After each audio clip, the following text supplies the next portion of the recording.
हाँ। तो मैं उनको दोनों चीज बोलती हूँ, ऐसा मैं सर भी बोलती हूँ और भैया भी बोलती हूँ। हाँ सर मुझसे ज्यादा ही निकलता है, बट कहीं कहीं ऐसा होता है कि मैं भैया बोल देती हूँ, लेकिन उन्होंने बुरा नहीं मानते हैं, सर बुरा नहीं मानते, मैं भैया बोलती हूँ। तो चलो दीदी हर बिना भैया वाली ना चलो, शिकायत के बात नहीं है। अरे जो हिया से मिलनी स्टेज प्रोग्राम में, तो ही से छा गई इंस्टाग्राम में, व्यू लाइक मिलता कबारी की, नजर हमरे पबा दुनिया सारी की, जब से भईनी दीवानी खेसारी की। वाह वाह वाह। आइए भाव में, अरे जो ही से मिलनी स्टेज प्रोग्राम में, जो ही से मिलनी स्टेज प्रोग्राम में, तो ही से छा गई इंस्टाग्राम में, व्यू लाइक मिलता कबारी की, नजर हमरे पबा दुनिया सारी की, जब से भईनी दीवानी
मीडिया में खबर जब से चले लागल,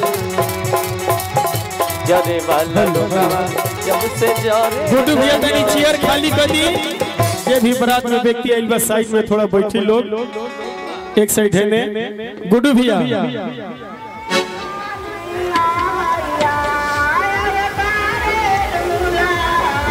कार्तिक स्टील कंपनी के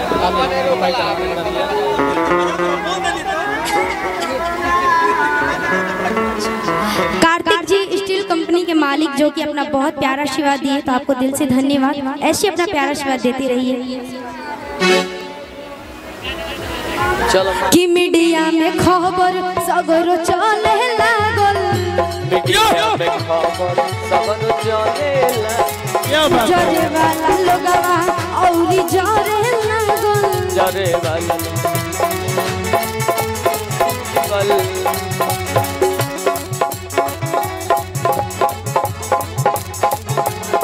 कहे के बा लाइन दुआरा पर लगे लागल गाड़ी की, लाइन दुआरा पर लगे लागल गाड़ी की, जब से भईनी दीवानी खेसारी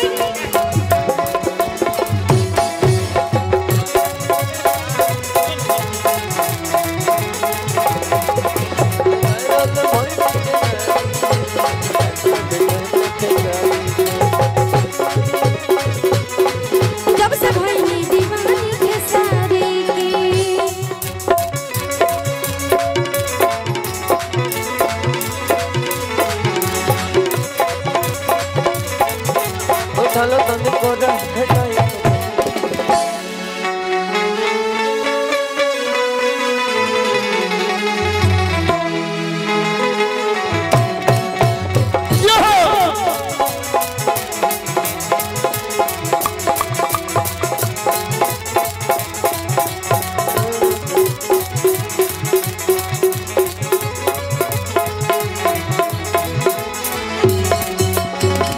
कहत है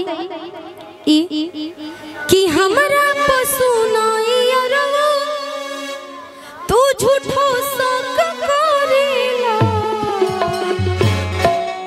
अरे हमरा पसुनाई अरवा तू झूठो शक करेला, अरे हम कोई प्यार तो का मरेला, तू तो है पूजावा प मरेला। गलत बात है कि हम कोई प्यार का तू चहरेला आ तू का जलवा पे मरेला। बादला ले ये ले बुआ की हां तो तू कौन कि हमरा पसुनाई अरवा तू झूठो साथ करेला, हमरा पसुनाई अरवा तू झूठो साथ करेला, हमरा पसुनाई अरवा तू झूठो साथ करेला, हम कोई नहीं प्यार तो का जरेला, तू तो का जलवा प मरेला,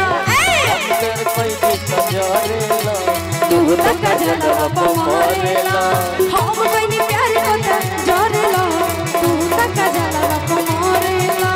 हम नहीं प्यार तो तू तो का जलवा प मरेला।